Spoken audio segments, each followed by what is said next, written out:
বিএনপিটা খাইলেন, বিএনপির আমলে মন্ত্রী হইলেন, বিএনপির আমলে টাকা পয়সা কামাইলেন, হঠাৎ করে বিএনপির বিরুদ্ধে আপনারা চলে গেলেন। জনগণ যদি বিএনপিকে ভোট দেয়, আপনাদের এত চুলকায় কেন? এত চুলকায় কেন?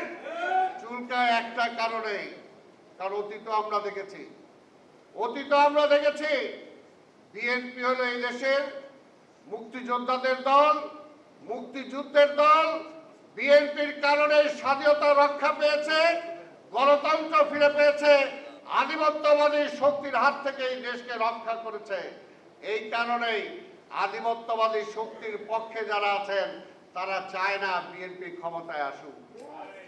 পরিষ্কার কথা। এই কারণে তারা নির্বাচনকে ভয় পায়, জনগণের ম্যান্ডেট দিতে ভয় পায়, বলে এইটা হবে না, এইটা করতে হবে।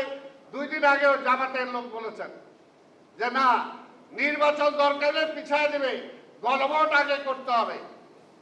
আমাদের মহাসচিব তো বলেছেন গণভোটের কথা আমরা আগে বলি নাই, তারপরে বলছে ঠিক আছে গণভোট হোক, নির্বাচনের একই দিনে জাতীয় নির্বাচন যেদিন হবে সেদিনই গণভোট হোক, অসুবিধা কি?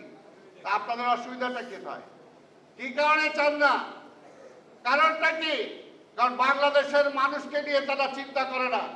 আজকে আলাদা একটা গণভোটের জন্য হাজার হাজার কোটি টাকা তারা খরচ করতে চায়।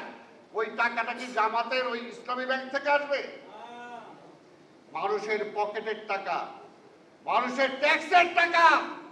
এটাকে এইভাবে অপচয় করার যেমনি শেখ হাসিনার অধিকার ছিল না, আপনারও তেমনি অধিকার নাই। আর যখনই তারা বলে ওই উপদেষ্টা 2-1টা আছে, তারা সাথে সাথে জিজি হুজুর হুজুর করতে থাকে। আমরা কিন্তু এখনো ধমক দেই নাই, আমরা ধমক দিতেও চাই না, কারণ আমরা চাই না রাষ্ট্রের আরেকটা সমস্যা আসুক। আমরা সমস্যার সমাধান চাই। এই কারণে অনেক কিছু ছাড় দিয়েও আজকে বিএনপি নির্বাচনে যেতে চায়। তারপরে যদি ধৈর্যের পরিচয় দেখতে চান, ইউনূস সাহেব মনে রাখেন, বিএনপি কিন্তু ভাইসা আসে নাই।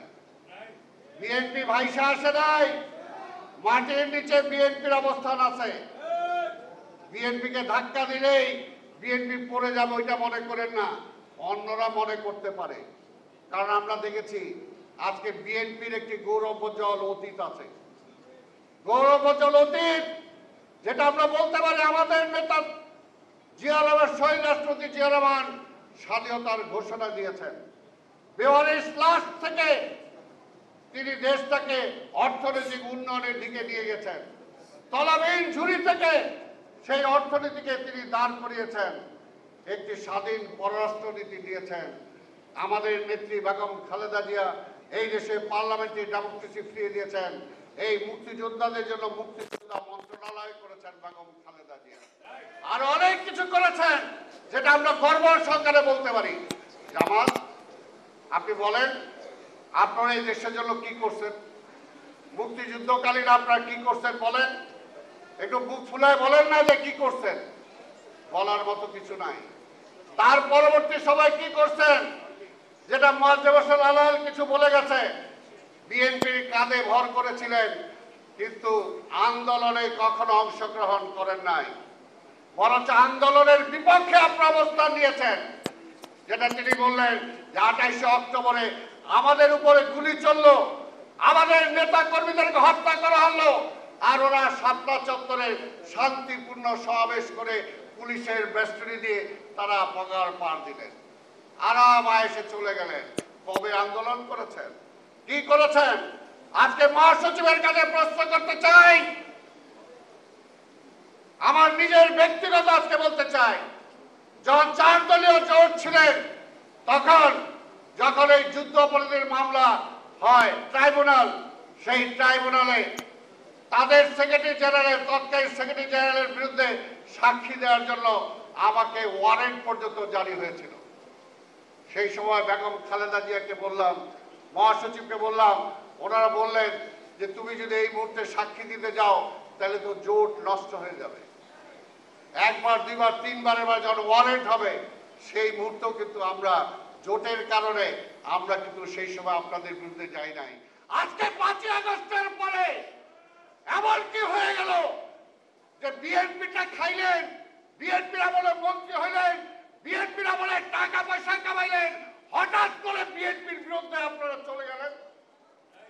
কি হইল এমন? এটাই হলো ষড়যন্ত্র, এটাই হলো ষড়যন্ত্র। পাকিস্তানের স্বাধীনতার সময় আপনার ষড়যন্ত্রে লিপ্ত ছিলেন, বাংলাদেশের স্বাধীনতার সময় আপনার ষড়যন্ত্রে লিপ্ত না, শুধু মুক্তিযোদ্ধাদেরকে হত্যা করার জন্য সেই সময় মাঠে নেমেছিলেন। আবার এই আওয়ামী লীগকে বাঁচিয়ে রাখার জন্য আন্দোলনের পিছন দিক দরজা দিয়ে চলে গেছেন, সব সময় বেইমানি করেছেন। কাজে এখনো বলতে চাই, এখনো সময় আছে। যদি মিনিমাম কিছুটা আপনাদের বোধোদয় থাকে, তাহলে বেগম খালেদা জিয়ার কাছে যান। বেগম খালেদা জিয়াকে আপনাদেরকে পুনর্বাসন করেছেন, অনেক কিছু দিয়েছেন। বেগম খালেদা জিয়ার কারণে ওই সময় সাক্ষী দিতে যাই নাই। তাই বলতে চাই, এরকম আরো অনেক কিছু আছে।